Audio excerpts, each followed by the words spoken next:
नमस्कार, मैं आपके साथ अजय कुमारी। आप देख रहे हैं शुभ 24 न्यूज मीडिया। आज हमारे साथ हमारे स्टूडियो में बार एसोसिएशन के पूर्व वरिष्ठ उपाध्यक्ष और राजस्थान हाई कोर्ट में कार्यरत अधिवक्ता निधि खंडेलवाल जी मौजूद है। मैम, बहुत बहुत स्वागत है आपका।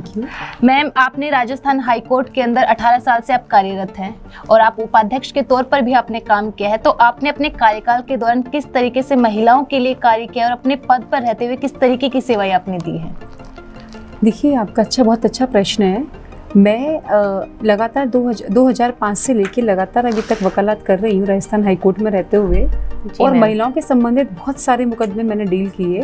और स्पेशली मैंने राजस्थान में रहते हुए मैंने ये देखा कि महिलाओं के ऊपर अत्याचार जो हैं उनकी घटनाएं डे बाई डे बढ़ी ही हैं। स्पेशली कोरोना के बाद मैंने जो महसूस किया और जो हम लोग अदालतों में देखते हैं उस हिसाब से भी आंकड़े बढ़े हैं।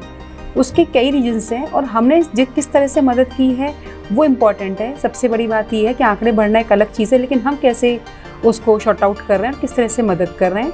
जो कोई भी व्यथित व्यक्ति या कोई व्यथित महिला या पक्षकार कोई हमारे पास आता है तो उसे हम प्रॉपर लीगल गाइड कर कि कैसे हम उनके अधिकारों को सुरक्षित रखते हुए उन्हें उनका हक दिला सकते हैं, और उसमें हम अपने संविधान के तहत, कानून के तहत उनकी पूरी सुरक्षा करते हुए और मुकदमे की अच्छी पैरवी करने की कोशिश करते हैं।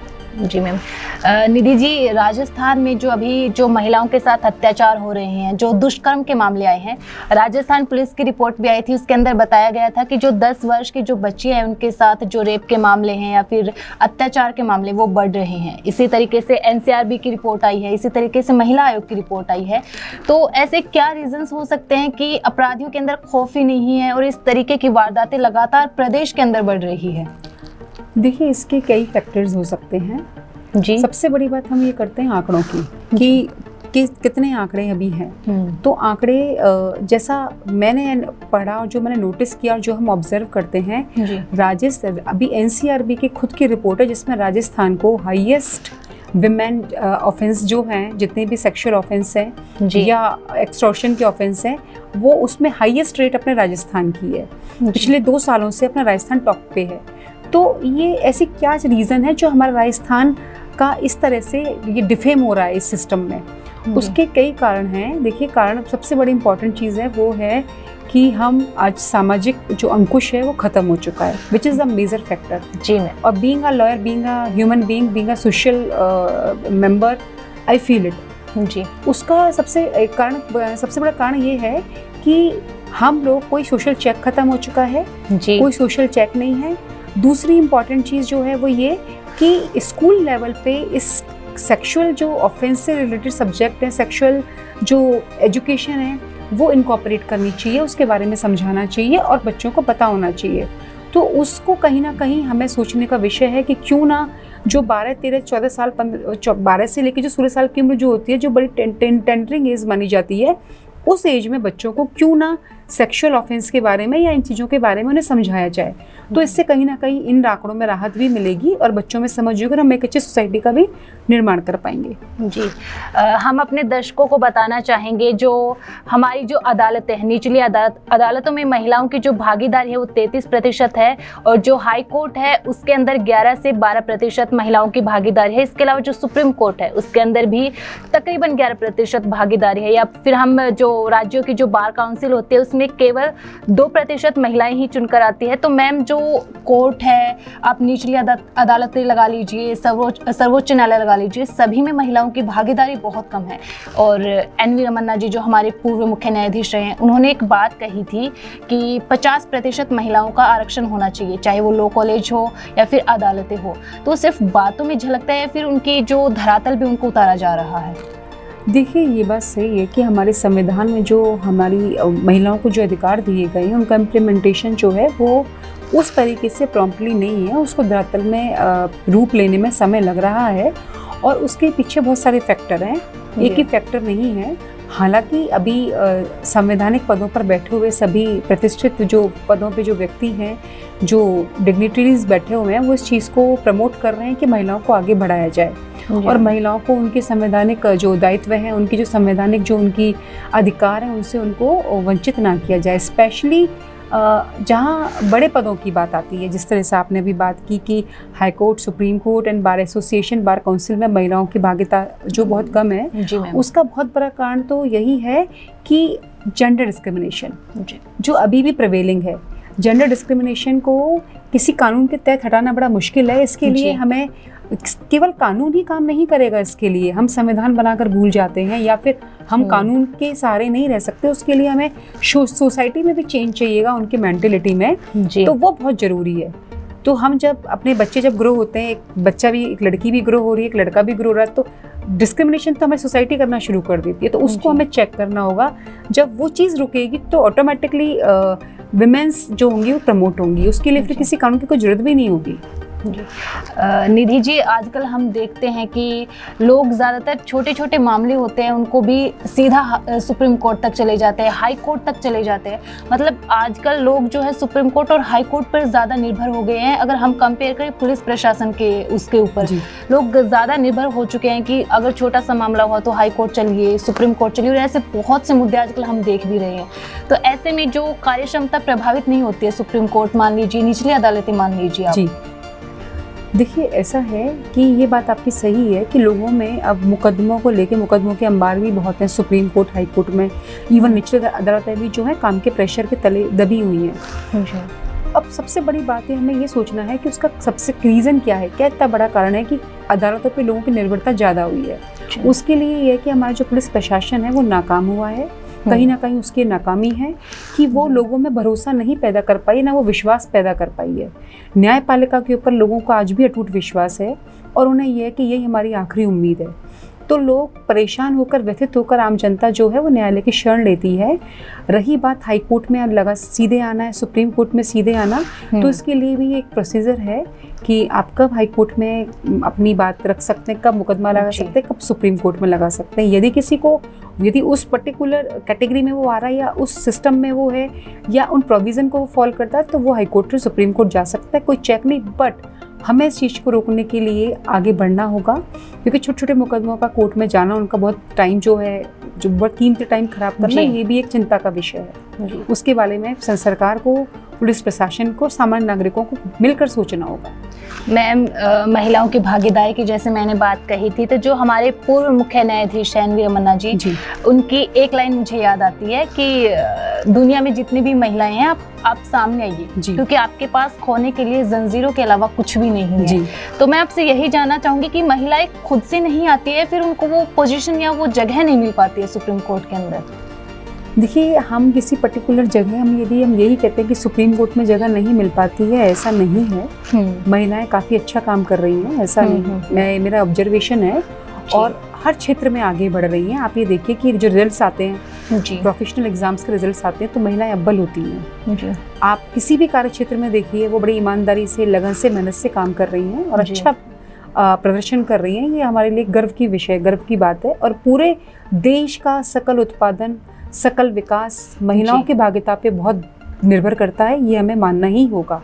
इस अब रही बात इम्प्लीमेंटेशन की कि इसे कैसे हम अच्छे से इम्प्लीमेंट कर पाते हैं, उसके लिए मैं फिर यही कहूँगी, उसके लिए सभी बड़े पदों पर बैठे हुए जिम्मेदार लोगों को ना केवल कहना है, बल्कि उसकी इम्प्लीमेंटेशन के लिए भी दिशा निर्देश, स्पष्ट दिशा निर्देश जारी करने होंगे। और महिलाओं की सहभागिता को बढ़ाने के लिए किसी न किसी कानून को फॉर्मुलेट करना होगा, जो स्ट्रिक्ट इसके प्रोविजंस हों, तभी ये चीज़ रतल पर उतर पाएगी। नहीं तो जो अभी जो एक रेशो चल रहा है, जो रेपो चल रहा है, उस हिसाब से तो महिला, मुझे लगता है कि अगले 30 साल में भी 30% जो हम लोग बात कर रहे हैं, 30-33 से 50%, वहाँ तक पहुँचना भी असंभव प्रतीत होता है। मैम, महिलाएं आजकल हर फील्ड में आगे बढ़ रही है। जो महिलाएं इस फील्ड में आना चाहती है, इसके अंदर अपना करियर बनाना चाहती है, देश सेवा के लिए कार्य करना चाहते हैं, उनको आप क्या संदेश देना चाहेंगे? देखिए, मैं अब अपने साथ जुड़े हुई सभी महिलाओं को, चाहे वे वर्किंग हैं या वो अपने घर में अपने घर को संभाल रही हैं, किसी भी शेप में अपनी भूमिका निभा रही हैं, मैं सबको इस मीडिया, इस चैनल के जरिए एक सुझाव देना चाहूँगी कि आप अपनी कार्य क्षमताओं का अच्छे से आकलन करिए। आप किसी से कम नहीं हैं और जिस भी क्षेत्र में जहाँ हैं उसमें आप अपना बेहतर प्रदर्शन करिए। ये ज़रूरी नहीं, हमारी कई बार परिस्थितियाँ ऐसी होती हैं कि हम जाकर बाहर काम नहीं कर पाते, दायित्व अलग अलग होते हैं, लेकिन जिन भी दायित्वों के वो अधीन है उन दायित्वों का पूर्णतः निर्वहन करें।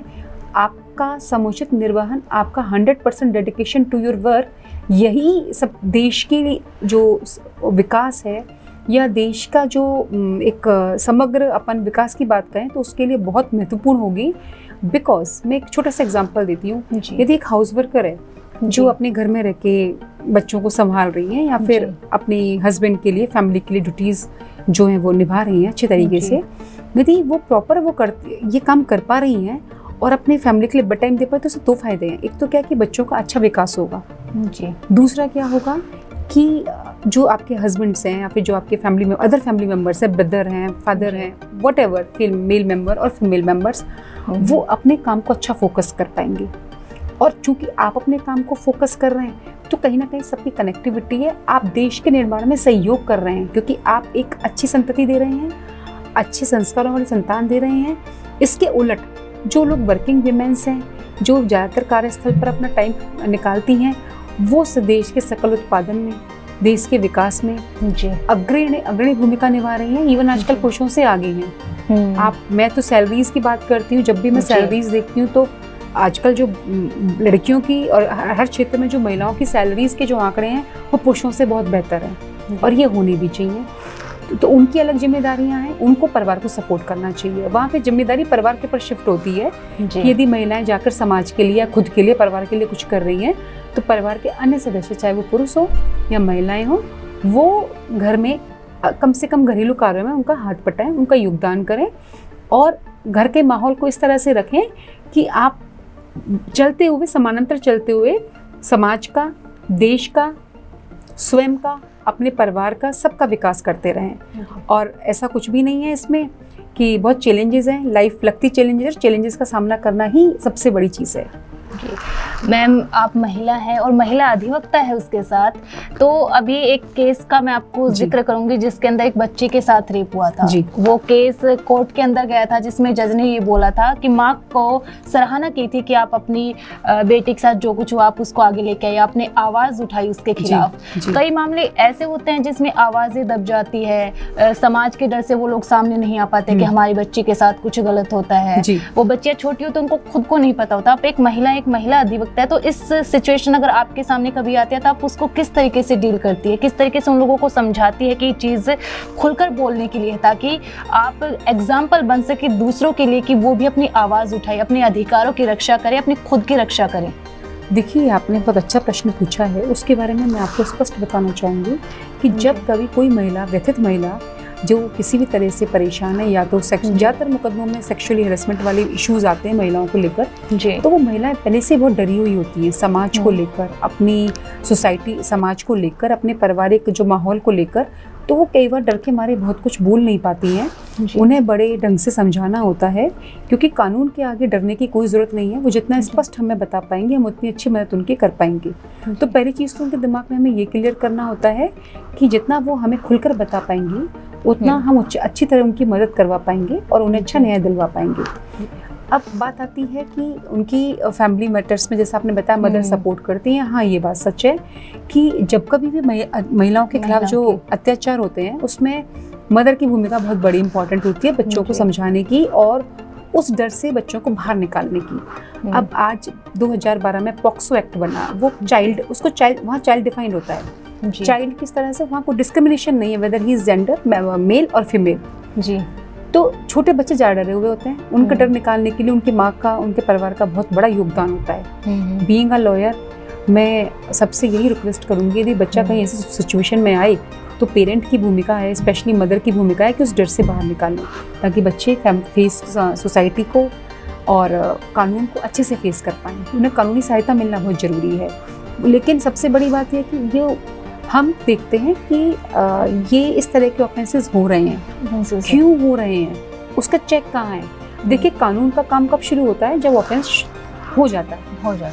उससे पहले सोसाइटी के हाथ में है, तो क्यों ना सोसाइटी अपनी रोल है वो अच्छे से क्यों ना निभाए।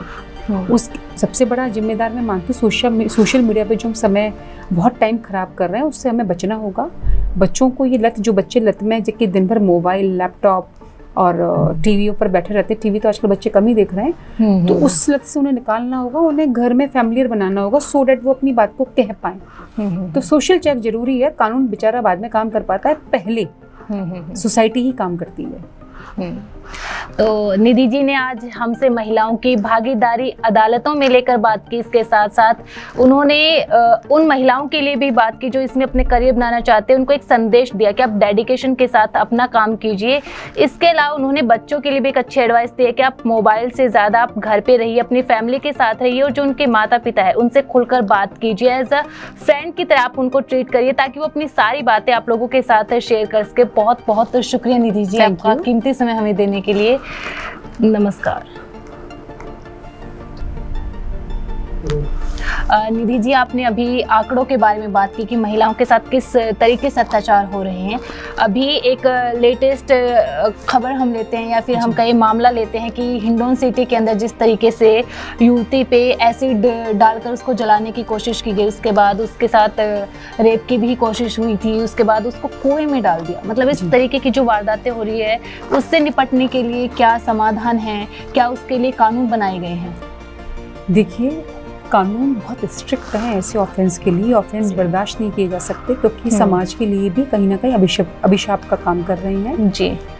जो ऐसे घृणित अपराध होते हैं उनके लिए कानून बहुत सख्त है। उसके लिए भारतीय दंड संहिता और यदि छोटा है बच्चा 18 साल से कम की उम्र का है तो पॉक्सो एक्ट हमारे कॉन्स्टिट्यूशन में बहुत अच्छे प्रावधान है। ऐसे मामलों में यदि किसी ने चेहरे को या स्पेशली एसिड डालकर खराब किया है तो उस मामले में धारा 326 आईपीसी जो है वो काम करती है और उसमें कम से कम 10 साल की सजा का प्रावधान है। इसके अतिरिक्त यदि हम बात करते हैं रेप, जैसा आपने मुझे बताया कि अभी रेप वाली जो घटना हुई जो हम सबको पता है, तो ऐसे मामलों में कम से कम 20 साल और आजीवन कारावास तक का प्रावधान हमारे भारतीय कानून के अंदर है।